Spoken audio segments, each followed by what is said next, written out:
Hello everybody, it's Baltmatrix, and today is Monday, September 27th, 2021, and I think, a cold. I don't know. My son has been in school for 3 weeks, and he brought home some germs on Friday, and it's Monday, and I woke up with some germs. Parents, you understand. Anyway, let's go ahead and get into the news. There was quite a bit of news today and over the weekend. First up, War for Cybertron Golden Disc Collection Chapter 1, Road Ranger, and Puffer officially have been revealed. And honestly, I'm not sure what to make of this. This is like the first of 4 Golden Disc groups, and it was a Hasbro Pulse exclusive, and it was sold out in minutes. I missed it because I was, working and not staring at my personal email. These figures look okay. They're of Huffer. I don't know what else I could say other than we don't need any more Huffers. We have Pipes, we have Huffer. Great. These are fine. They're just fine. I'm just miffed that the alt mode is compromised because of the way the back is designed. I have not gotten a hold of Pipes yet, and I'm going to pick up Pipes to see if they fixed Huffer's trailer. Or not trailer, his hitch, sorry. Yeah, it's fine. It's fine. I still think they look okay. They just have a real GoBot feel to them. Now, before we continue, something about this Golden Disc stuff that I want to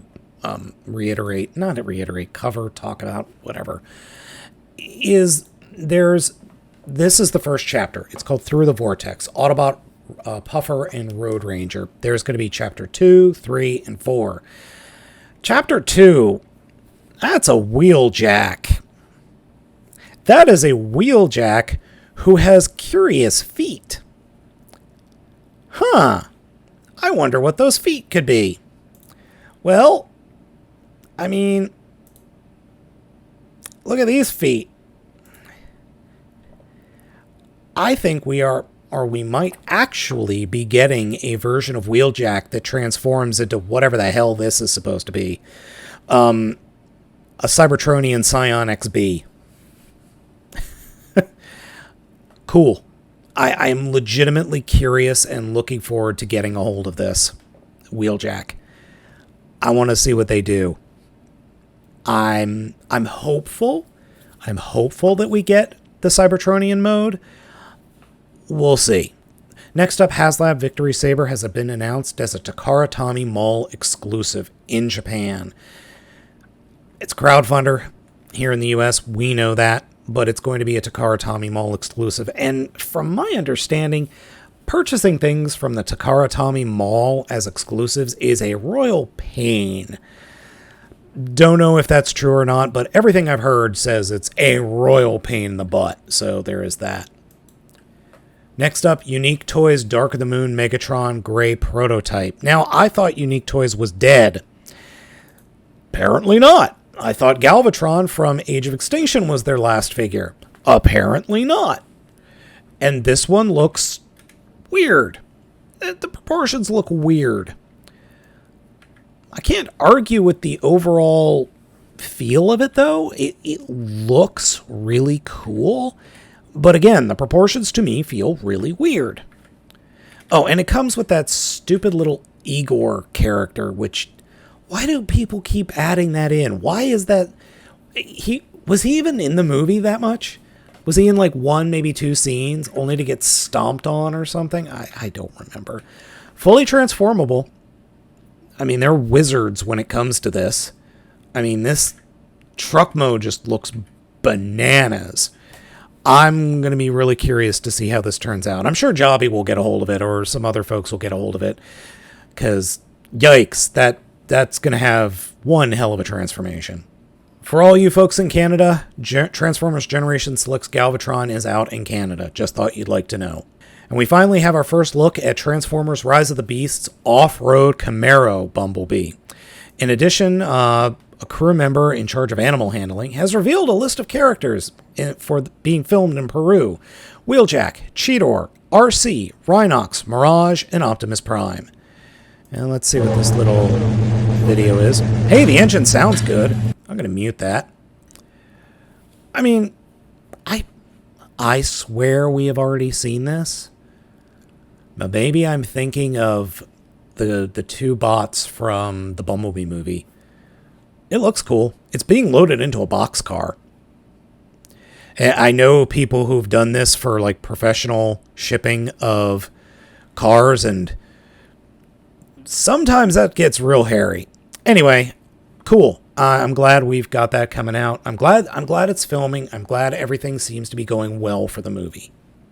Continuing with the movie news, Hasbro has opened a new division to develop AAA games, and I've seen other reports that this is also going to deal with some movie stuff, which I don't think that's completely accurate. So this is really strange because Wizards of the Coast is technically was a subsidiary of Hasbro that ran Magic the Gathering. Like, that's who ran it. But now it's a Raleigh-Durham studio to develop AAA games for PC and consoles. This is odd. And the reason I say that is because there have been a couple of games that have been released lately with the G.I. Joe and the Transformers license that have been actually terrible. The Transformers one wasn't bad per se, but it was a tactical game. It was a tactical RPG, which makes no sense for the Transformers. And the G.I. Joe game was a third-person shooter that was awful. That was legitimately one of the worst games last year. It's just odd. It really is odd. I'm just scratching my head on this one. I get what their ambition is, but unless they develop some like really good games right out of the park, the studio's not going to be around in 5 years. So that begs the question, what are they going to do? Is it going to be on PC? Are we looking at consoles? Are we looking at mobile? And that's where I think this is actually going to go. They're probably going to go the mobile route, because Transformers Earth Wars has done like $1 billion since it came out, and that's just a that's just a tower defense game on mobile. So I don't know. If they're just spinning up now, they're not going to have anything to announce for another year, at least.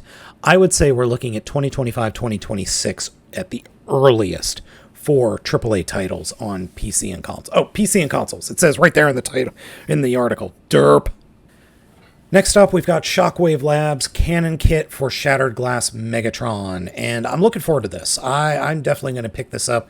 I do have Shattered Glass Megatron on order from the Hasbro Pulse. Unfortunately, it's been pushed back to like late October, early November, but this looks great. This set looks fantastic. It goes on his shoulders. I'm looking forward to it. I'm going to see if I can open this image in a new tab so we get a better look at it. There we go. That's better. Little battery. You twist it to activate the lights. Tiny little batteries. Yes, I will find out what those batteries are for Jobby. And they look good. They really look good. I'm looking forward to the set. And finally, in some bummer news, that Transformers Generation 1 chess Kickstarter campaign that I mentioned about a month or so ago, it was not funded. It unfortunately didn't even get close. It didn't even hit a third of its goal, which is a shame.